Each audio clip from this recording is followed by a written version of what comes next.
Yo guys, what is going on? Blossom is back and welcome back to another episode of Top Drives. Now the cat's out of the bag, okay? We have seen those new, I almost said lock to lock. What do you want to call them? Into the Savannah? Or like, do you want to just call it a different name? Into the Savannah is pretty long. Like lock to lock, L2L. Like Into the Savannah, what? ITS? It's the new cars have been released. I mean, obviously each of the influencers had their own different, well, not actually. So here's the thing, right? If you go around looking for new cars from, you know, PL18, there are 4 batches basically. Just want to let you know a crash course real quick, okay? So there are 4 batches of unique and different cars. The Top Drives channel has one. Obviously in the live stream, they have their own unique set of cars. I have my own unique set of batch. So like basically like the 1-minute video I posted like 12 hours ago, that's all unique. Like Android doesn't have them, but Android has his own unique batch and Yellowfin has his own unique batch. So basically if you want to see all of the cars that have been teased so far, you can just check out the Top Drives channel, my channel, Androids, and Yellowfin, because all the other influencers just got duplicates of what we got anyway. So anyway, today I want to showcase some. I'm going to be showcasing my batch, and I'm going to be showcasing Android's batch, and I want to be comparing these cars to actual cars in the game, okay? So take off your rose tinted glasses. I understand that these are new cars and there's probably hype around them, even though we've not seen any legendaries. Are there even going to be legendaries this update? We may not know until they release the car list, but I want to take off your rose tinted glasses. Every time there are new cars out, there's always hype surrounding them, and people are thinking, oh, this car's gonna look good, this car's gonna look good. Well, I'll tell you what, man, I'm gonna give you a reality right now, okay? I'm gonna take all of the cars that we've seen so far. Like I said, this is part 1, just my part in Androids. And I'll be comparing them to actual cars in the game currently, and I'll give you my own personal hype meter. Now, this hype meter is not like a general thing. This is my personal hype meter, okay? So it's an 8 out of 10, not because I think that the Valiant Charger is a really good car, it's because it's a Charger. That's the only reason why. I'm going to be collecting these, and I hate commons, but literally because they are Australian Chargers. I will be collecting them, okay? But here, well, when I mean collecting them, I mean just one. I'm not gonna get like 30 plus like my 69 Charger, but I digress, okay? So I'm gonna be comparing them to actual cars in the game. So let's get into it, all right? So the Chrysler Valiant Charger, as you can see, it's a bit of a hybrid RQ14. It has more handling than the BMW 507, and it is pretty similar to the Nissan Datsun, which is 1 RQ higher, even has a lower 0 to 60 and a higher top speed. I can't really see this car being used anywhere, to be honest. In a general sense, it's just another common, and I'm probably not going to use it much. I think what would have made the Valiant Charger very useful is if it had the same 0 to 60 as the BMW 507 and maybe slightly better MRA, then it would be the better car compared to the 507 on the shorter drags. But obviously the 507 has a higher top speed and it'll probably win the 1 mile. But yeah, I mean, it's just a hybrid. It's in between these 2 cars, nothing too special about it. All right, next thing we're gonna talk about is the Holden Limited Edition Coupe HX. Once again, nothing too special about this. This car actually looks weak for an RQ17. I mean, you compare it straight up with the Morgan Plus 4, and I mean, it just looks very, very disappointing. They're both 66 on handling. They're both the same RQ, but there's a 0.4 second difference to 60 between both of the cars. And the Morgan has a higher top speed as well. Yeah, maybe the Holden has slightly better MRA, but at the end of the day, that's not saying much really, because the 0 to 60 is really weak and the top speed is like not even there. I'm also putting it up against the Lancia 2000 HF, which once again has a lower 0 to 60 and even handles better. So the Holden just doesn't look very good. Hype meter, I'm gonna put it very low. Some people might say maybe it's medium, but look at the thing, bro. You think that's medium? Really? You think that's medium? All right, anyway, moving on, is going to be the Chrysler by Chrysler CJ. How beautiful that is, right?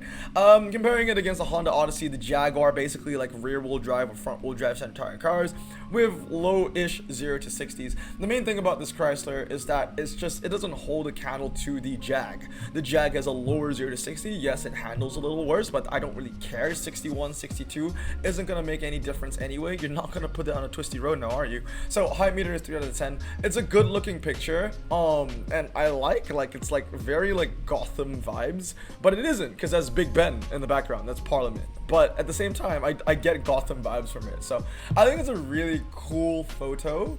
but that's all there is to it. It's just a pretty face. Next up, there's the Ford Falcon XT500. Now, this one does not look very enticing. It seems to be a bit of a middle ground between the Lancia Aurelia and the Chrysler 300C.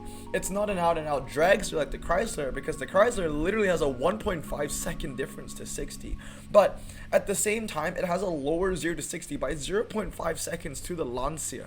So it's very, very strange. Like RQ20 is like all over the place, right? You have 10.063 and you have 9.562. You're telling me that these two cars are the same RQ? Like one handling difference is the same as 0.5 seconds, or half an entire second. I don't know. In car terms, half a second is a massive gap. But at the end of the day, these are all cars that I just wouldn't use. Okay, to be fair, the 300C has some value because that 0 to 60 is really good for a 20. But like these two, dime a dozen, hype meter, average 5 out of 10. All right, next up, the Ford Telstar XT5. Once again, nothing too special. It's like the middle car. It's like a hybrid between the Ford Sport Ka and the Peugeot 308. It has a better handling score to the Peugeot, but it's worse than the Sport Ka. But it has a slightly lower 0 to 60 to the Ford Sport Ka, but it has a worse 0 to 60 compared to the Peugeot 308. At the end of the day, you look at these two cars, right? Your Ford and your Peugeot. These are two uncommon, you know, standard tire front wheel drive cars that you don't use in the game anyway. So having a car that fits in the middle of these two isn't going to be much of a saving grace. I don't think it's going to be very useful. I could be wrong with some of these assessments, but this is my personal opinion. Next one is the Holden Monaro. Now, the Monaro is one of those cars where like people look at it alone and it's like, oh, that might be pretty good. 76 handling is pretty decent. Then, you know, once again, take off your rose tinted glasses. You put it up against the Dodge Conquest or the Lotus Eclat. The Eclat's actually kind of crap. Like I just take the Conquest all day, any day. What this Monaro needs to do is it needs to be able to beat the Conquest, and if it's not able to beat the Conquest, then it isn't going to be a decent 28 at all. It's like the Conquest is the car to look at, and the Conquest isn't even your go-to twisty car. I'm just, you know, comparing it to other hybrids. You want uncommon twisty, you might as well just go for the RQ25 Dodge Slingshot anyway, you know what I mean? So 7976, not very good stats, maybe slightly better MRA compared to the Conquest, but that isn't saying much. I'm not too hyped about it. Moving on now, the next car that we're giving out is the Holden Suburban. Now this one I'm actually kind of hyped about, because for a four-wheel drive all surface tire SUV, this has, for an uncommon, this has the lowest 0 to 60, the absolute lowest, 11.4. The last holder of this title was the Land Rover Discovery 2. That had the previous lowest score at 14.2 seconds. 11.4 is a massive change, but the only time, or the only way for the Suburban to genuinely be useful is if it manages to beat the Ford F100. The Ford F100 still has a way lower 0 to 60 and is cheaper to use. I would think that the Suburban is better off the line because of that four-wheel drive traction, especially when it comes to dirt drags.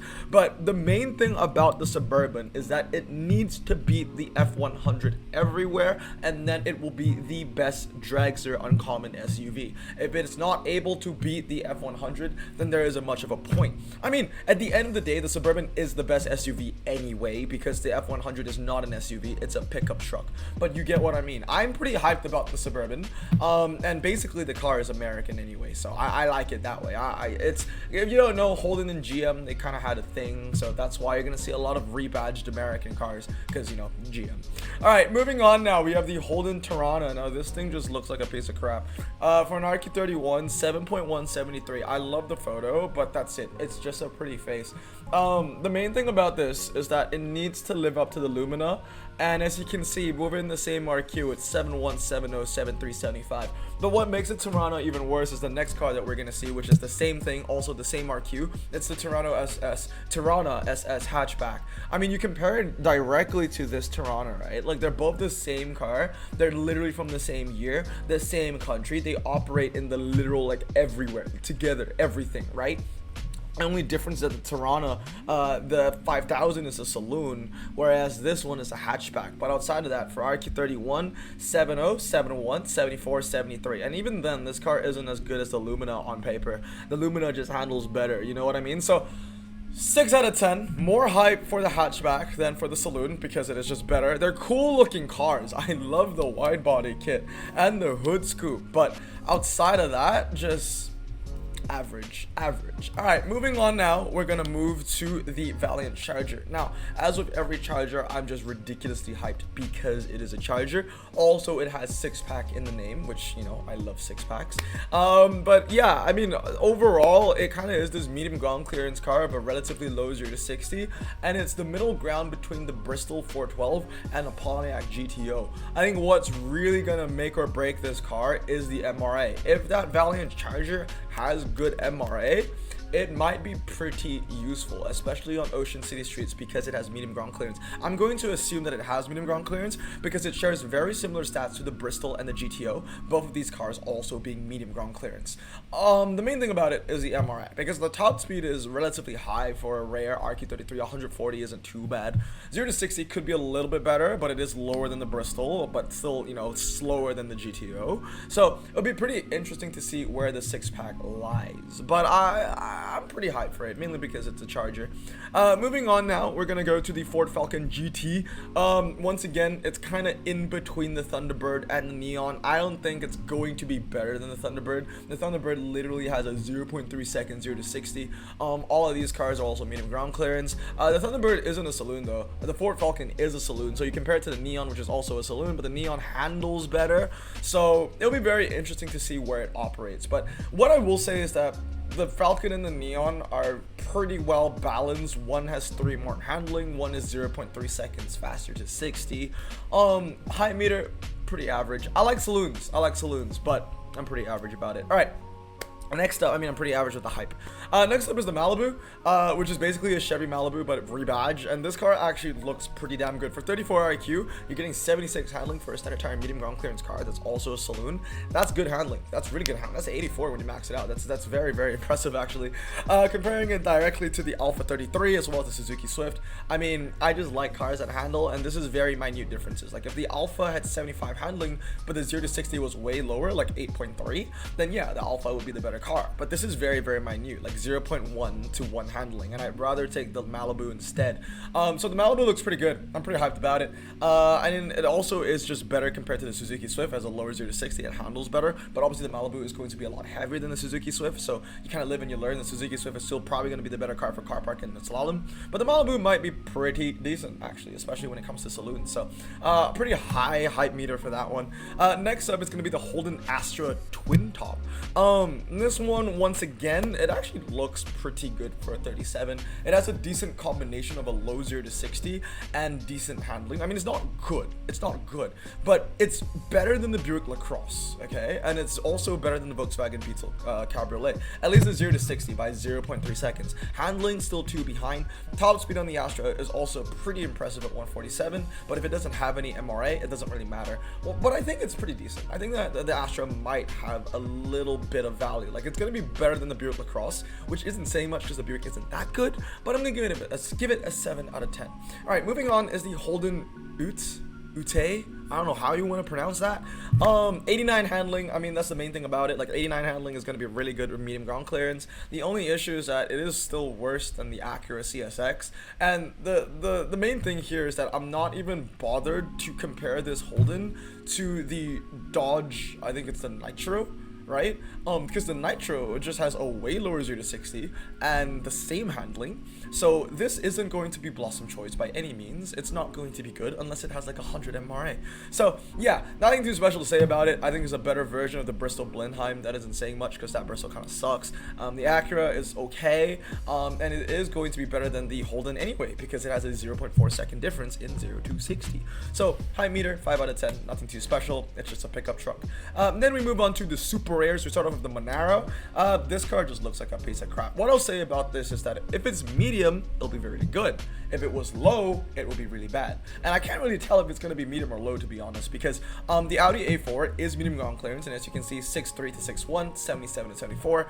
So if it is medium, I think it'd be really good. 85 handling, relatively low 0 to 60, but at the same time, you compare it to the SS Turbocharge, 6'7 to the 6'3, 77 to the 77. You really think that the Turbocharge is 2 RQ higher when there's a 0.4 seconds difference, like it's slower to 60? I understand that the Turbocharge is 86 MRA, but like, If the Holden Monaro turns out to be medium, then it really just shows how overrated the HHRSS actually is. It shouldn't be 42. I think if it's a 41 or maybe even a 40, it would actually be, it would be really good if it was 40. 41 would be a bit better, but 42 is just way off the mark. So I really can't gauge if this is going to be medium or if it's going to be low. If the Monaro ends up being low, it's going to be flat out shit. But like if it's medium, all right, there's going to be some value. That one's hard to tell. I can't really tell if it's going to be medium or low. This is definitely going to be medium though, and I'm actually pretty excited for this. It doesn't look too bad. It handles very well for medium ground clearance light. I mean, obviously it's based off a Chevy Spark. It's going to be very, very light. Handles well. In fact, as you can see, it's literally just a better version of the Alpha 147. So look at the Alpha 147, look at those stats. The Holden Barina or the Chevy Spark or however you want to call it is probably just going to be slightly better. So I'm relatively hyped for this. I'm not a fan of the car, but the stats look pretty good. Next up, we're going to move on to the Holden Trailblazer. This car looks like a piece of crap. It's literally just the Land Rover Discovery. It's the same thing. Super rares I never use. I'm not hyped. That's a throwaway. One is at the lowest score though. There are a couple cars of 0 out of 10s over here. Ford Falcon XR6 Turbo. I do like saloons, and these Fords are kind of hot. I think it's the coolest car here. I mean, I'm comparing it to medium ground clearance 48 RQ, 5777. I mean, it's very similar to the Cadillac XLR. It's between the Cadillac XLR as well as the Acura TL. The TL looks like it's going to be the better car anyway. The Falcon just has that same RQ because it's rear wheel drive, and rear wheel drive kind of gets a small boost over front wheel drive cars, which is kind of stupid, especially if you put both of these cars in a dry situation. It's not going to make any difference at all. That just gives a disadvantage to rear wheel drive cars. But yeah, 5 out of 10, mainly because I think it's cool. I like how it looks. It's a cool saloon, definitely cooler than the Acura, but the stats leave little to be desired. Next, I think it's a pickup truck. No, the next one's a pickup truck. The Holden Commodore looks good, but the stats, once again, piece of crap, man. Just a worse version of the Jaguar XJR. There's half a second difference to 60. I know it has 3 more handling, but if I wanted to go for a handling-centric medium ground clearance car, I would go for like the Peugeot 208, for example. Yeah, it's got lower 0 to 60, but 83 handling. I mean, that car is just way better. And the Peugeot is also lighter, way lighter. So I'm not too hyped about that. Next up is going to be the Holden HSV Maloo. And once again, directly, I'm just going to put it next to the Commodore. They're very, very similar cars. 49 medium ground clearance, right? 5.7 to 5.8, 78 to 79. One handles better, one has a lower 0 to 60, one has a high top speed, and one's a pickup truck. Like, that's it. Still, same energy of the Jaguar XJR. You know, before PL15, all these cars probably would have been ultra rares, which is kind of scary because they suck. All right, next up is going to be the ultra category, the 1-tonner. I love this name. I think a lot of people actually love this name. Now, the 1-tonner is sitting on the edge. It might be really damn good if it actually lives up to its name. If the Holden 1-tonner is only 1 ton, that's actually very that's very, very light for a four-wheel drive all-surface tire car. So I think the main competitor of the 1-tonner, if it turns out to be very light, it does look relatively light to be fair, is going to be with the Dodge M80. The M80 is very, very light. It's also a pickup truck. It's got a worse 0 to 60, but it handles better, and you know how much handling is worth on the off-road track set. If not, then, you know, it's kind of in between that and maybe like the TDI Quattro 8073. So I'm just giving you a kind of an idea, comparing it to another pickup truck and comparing it to a regular SUV four-wheel drive all-surface tire car. Looks okay though. The main thing about the 1-tonner is that if it ends up being light, like if it's around 1,000 kilograms, like around that range, like 1,000 to 1,002, it might be pretty good. If it's like more than the 1,002 kilograms, it's just gonna be crap. Holden Acadia, yeah, is next, and once again, I'm just gonna directly compare it to the 1-tonner that we just saw, as well as the Subaru Ascent. I think that these cars have very similar energy. It might even be the case that the Holden Acadia might actually be better than the Ascent. The Ascent is pretty light though, but handling does play a massive part, and the Holden handles better. So it'll be pretty interesting to see where it lies. I'm not too interested about it. Hype meter is kind of average, 5 out of 10. I'm an ultra collector. I max it out. That's about it. This one is a piece of crap. Literally just a carbon copy of the Chrysler Imperial concept. Nothing good to say about it, really. Moving on. We went backwards. Did we skip one? We did. Yes, the Ford Falcon XR8. This one looks kind of spicy. I'm excited for this. For a medium ground clearance ultra rare saloon, the Falcon actually has the lowest 0 to 60 of 4.4 seconds, beating the last holder of the Jaguar XES of 4.5 seconds. This is not including prize cards. So yeah, the Falcon looks alright. Handling could be a little bit better, but when you compare it directly to the Challenger, it's 4.479 to 4.679, and I think that the Falcon is going to have similar MRA to the Challenger. I even believe that the Falcon is just going to be a better car in every scenario compared to the Challenger. I might be wrong, but I think that might be the case. I only think that the Challenger is only the same RQ with the Falcon because of that 24-ish, like 20 top speed mile per hour difference. I think that's the only reason. I'm pretty hyped for the XKR8, man. That looks pretty good for a 61 with that 0 to 60. Now moving on is the Holden HSV Club Sport. This one also very interesting. I'm very interested in this because you know I love handling, and when it comes to including prize cards, every single medium ground clearance saloon ultra in the game, the Holden HSV has the best handling. 84 is the highest for a saloon medium ground clearance ultra rare. It beats out the Auto Delta, it beats out the Mulsanne, it beats out the prize car Pontiac. It looks good. The 0 to 60 is weak though. 5.4 seconds is weak. You compare it to the Mulsanne, which is 1 RQ cheaper, there's literally a 0.6 second difference. But that handling is tasty. I'm interested in that. Okay, moving on, I think it's, oh yeah, one more ultra than Apex. With the Holden HSV, nothing too special about this. Basically looks like a worse Pontiac Torrent. Handling is just worse. So nothing much to say about it. Cool picture though. Alright, move on to Epics now. Yeah, that's just gross. Nothing good to say about it. Handling is garbage. 0 to 60 is bad. I think the only reason why it's 65 is because it has 170 miles per hour for a top speed. Interesting to see what the MRA is going to be, but if it's not in, like, if it's not 86 or above, then I don't care. I don't care if it's 82, 83. If it's not 86 or above, the Senator is probably just going to be useless. If it's 86 and above, then maybe it might be pretty good on the city streets small. But when you compare it directly to the Infinity Q50, it just has a worse 0 to 60, it has worse handling, and then when you compare it to another saloon medium ground clearance car with a high top speed in the Quattroporte, the Quattroporte still has 23 more, miles per hour to its top speed and a way lower 0 to 60 of half a second. It's a crap 65. It's filler. It's filler. And talking about filler, this is filler too. I mean, compare it directly to the Cadillac CTS, which the Cadillac CTS, also medium, also saloon, has decent MRA too. So, yeah. I mean, the HSV handles a little better, but there's a 0.3 second difference in 0 to 60. And at the same time, the Infinity, it being 1 RQ cheaper, still looks pretty competitive to the Holden. Like, 0 out of 10, nothing too special. And last but not least, we're going to talk about the Holden HSV GTS. I think this is like the best car that we've literally seen from all the sneak peeks so far. And yeah, once again, if it has good MRA, then yeah, we'll talk. But if it doesn't have good MRA, it's literally just a worse version of the VX R8 prize car. 4.2 to 4.0, they both have the same handling. Yeah, the HSV has a higher top speed, but who the hell cares? If you don't have MRI, that's going to mean absolutely nothing.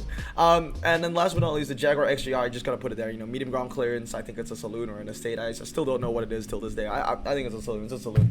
3.90 to 60, way lower compared to the Holden, but obviously the Holden handles a lot better. So Jaguar XJR will go up to 89, HSV will go up to 94. Both have similar top speed. I think it's gonna be okay. Like, if it's medium and if the HSV has good MRA, then we'll talk. But if it doesn't have the MRA, then we're just not gonna talk. And if it's not even medium, oh my god, that thing would be garbage. But anyway, guys, that's gonna be it. That's part 1. I'll do part 2 where I talk about the cars that were released in the Top Drives live stream, as well as Yellowfin's video. But if you want, you can always check them out. Android, Yellowfin, me, and the Top Drives official channel are basically the ones with the unique cars. So if you want to look at all of those, you can check out those channels as well as mine. But obviously, if you're checking out my channel, then, well, I mean, you're watching my video, so thank you for watching my video. But yeah, anyway, guys, just want to give you a taste of reality, right? Take off your rose tinted glasses for a little bit. When I was watching that Top Drives live stream yesterday, I mean, it just looked, I don't know if they're trying to market the cars and hype up the update, or they really didn't know, like, what's his name? Like the two guys. I think one's Caleb, right? And I forgot. I don't even know the other guy's name. I don't know if they're just trying to hype up the cars or they really don't know anything about the game. But they were saying things like, "Oh, this car. Oh, sorry. Let me try. So look at this Holden. Yeah, this car has pretty decent. Where did my British accent go? Okay, you get what I mean. Like, oh, look at this car. It has pretty good top speed. You know what I mean? Like, it's gonna be a pretty good dragster. Shut up, okay? Like, just because you got a top speed that's good doesn't mean you're a good dragster. Those two things don't necessarily correlate. You need to know what the MRI is going to be, and you didn't tell us what it's going to be, so we don't know if it's going to be a good dragster or not. But anyway, guys, that's going to be it for today. I'm going to stay safe, wash your hands, and I hope you enjoyed this video, and I'll see you all in the next one. Peace.